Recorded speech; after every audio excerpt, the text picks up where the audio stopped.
Bonjour les Jedi et bienvenue sur Star Wars Artefact. Mon nom est Dominique alias Lord Doom et aujourd'hui nous faisons la revue d'une statue de Boba Fett de l'entreprise Gentle Giant.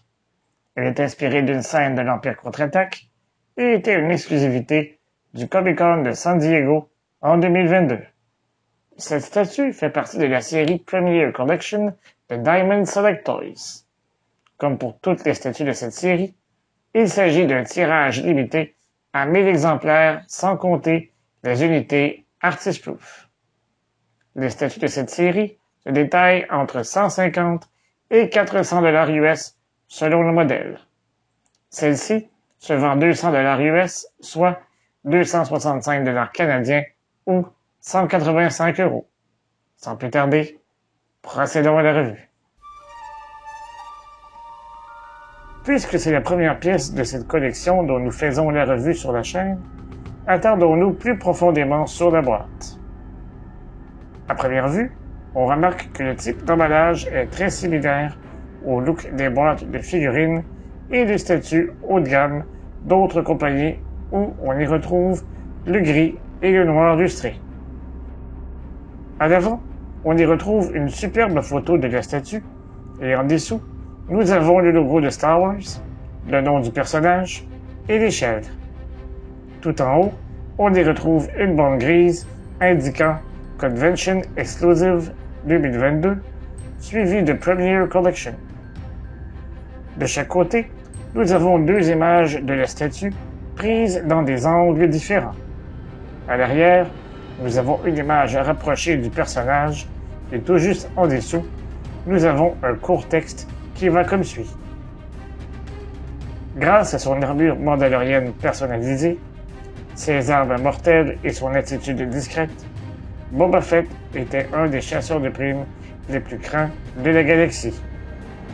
Clone de son père, le chasseur de primes Jango Fett, Boba a appris à maîtriser les arts martiaux et les techniques de combat dès son jeune âge.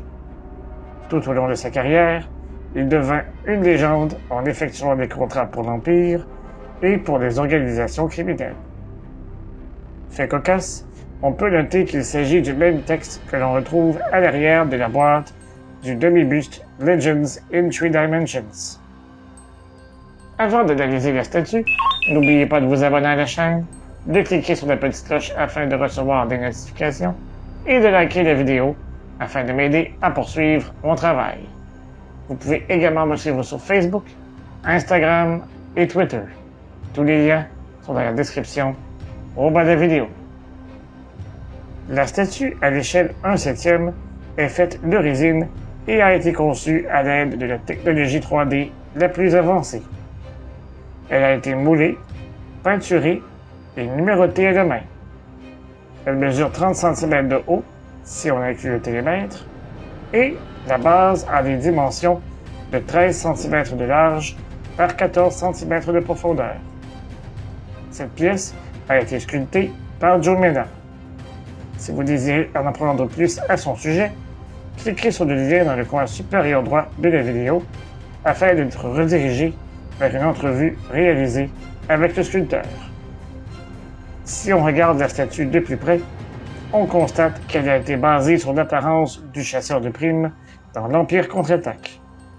En effet, cette statue représente Boba Fett en train de descendre les marches de la salle de congélation carbonique, son blaster à la main. Allons-y du haut vers le bas. Le casque est très bien sculpté et tous les détails importants sont présents.